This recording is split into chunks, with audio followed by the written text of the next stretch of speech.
ఉండవల్లిలో CM Chandrababu నివాసం సమీపంలో గిరిజన సంక్షేమ గురుకులాల అవుట్సోర్సింగ్ టీచర్లు బైఠాయించారు. డిఎస్సీ నుంచి గురుకులాల పోస్టులను మినహాయించాలని డిమాండ్ చేశారు. తాము 15 ఏళ్లుగా పనిచేస్తున్నామని, రెగ్యులర్ పోస్టులు భర్తీ చేస్తే రోడ్డున పడతామని ఆందోళన వ్యక్తం చేశారు. డిఎస్సీ రాయడానికి వయసు దాటిపోయిందని చెప్పారు. చంద్రబాబుకు తమ సమస్య వివరించిన తర్వాతే తిరిగి వెళ్తామన్నారు.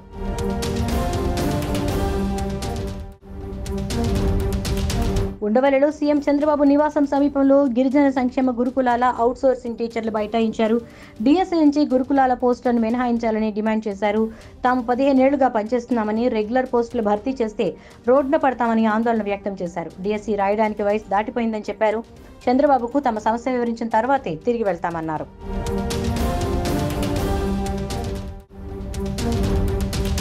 ఉండవల్లిలో సీఎం చంద్రబాబు నివాసం సమీపంలో గిరిజన సంక్షేమ గురుకులాల అవుట్సోర్సింగ్ టీచర్లు బైఠాయించారు. డిఎస్సీ నుంచి గురుకులాల పోస్టులను మినహాయించాలని డిమాండ్ చేశారు. తాము 15 ఏళ్లుగా పనిచేస్తున్నామని, రెగ్యులర్ పోస్టులు భర్తీ చేస్తే రోడ్డున పడతామని ఆందోళన వ్యక్తం చేశారు. ఉండవల్లిలో సీఎం చంద్రబాబు నివాసం సమీపంలో గిరిజన సంక్షేమ గురుకులాల అవుట్సోర్సింగ్ టీచర్లు బైఠాయించారు. డిఎస్సీ నుంచి గురుకులాల పోస్టులను మినహాయించాలని డిమాండ్ చేశారు.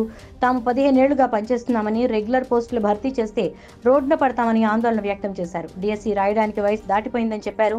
చంద్రబాబుకు తమ సమస్య వివరించిన తర్వాతే తిరిగి వెళ్తామన్నారు.